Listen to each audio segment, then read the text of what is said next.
They put it in front of your face, so if you say something, you sound crazy. Like, Thank you, Ethan, for that video. Because it's the entire reason I'm on TikTok. My name's Joseph Murphy. I'm a writer and director, and I used to work for the province of Ontario in Canada.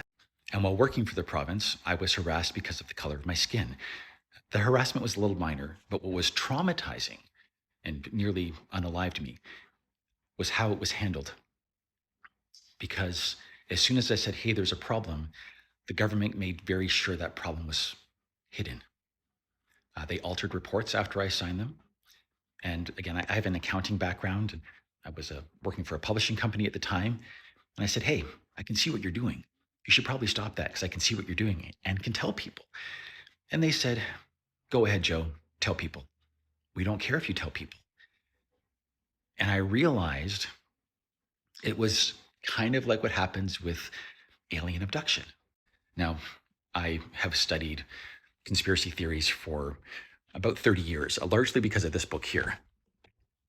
It's The Future of the Human Body by a guy named Michael Murphy. My name is Michael Joseph Murphy. We're not related. But when I read that as a kid, I thought, well, maybe I should be interested in this too because we share the same name, which might sound silly, but I was a kid. I've been reading about this information, the stuff that Ethan's been talking about. I've read about it for 30 years. People have been publishing about it for longer.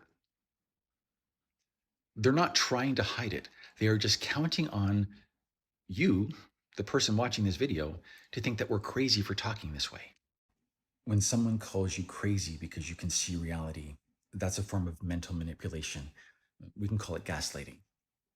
But it's really an assault, trying to make the other person appear crazy for saying, hey, there's a problem. We do this to women all the time. I realize that we do it to Black people all the time. We tell people that Black people are safe, and they're not. Like I should have been safe working for the province of Ontario in Canada. It's in Windsor. I live in a city that's one of the most ethnically diverse places in the world. Martin Luther King, his speech, like I have a dream, like he was inspired by that about half an hour from here. This should be the safest place in the world for Black people to work. And when I started for the province, because of the color of my skin, they assumed I was white. And when they realized I was Black, I was treated differently. And it took me a while, years, to realize it was happening. And then when I realized it was happening, I reached out and tried to solve it, try to fix it. And there was a manager who harassed me, who set me up. And the last time I saw her at work, she just had this look on her face, this evil grin, because she knew she was going to win. And they were really hoping that I would just take a little bit of money and disappear. But I can't because I saw that evil look on her face. And I know she's got away with it twice before. I was the third person in that office it happened to. And it's happening to people after me.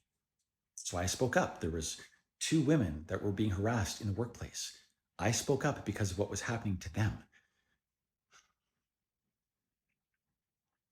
The government is just hoping and praying that you don't take us seriously, that you just say racism doesn't exist anymore. UFOs aren't real. We all know that. Only crazy people believe in UFOs and systemic racism. Because that's how people treat systemic racism, like it's a conspiracy theory. And you gaslight Black people for pointing it out. Now, that gaslighting nearly killed me. It made me realize I didn't know who I was anymore. It made me realize I didn't know what society was anymore.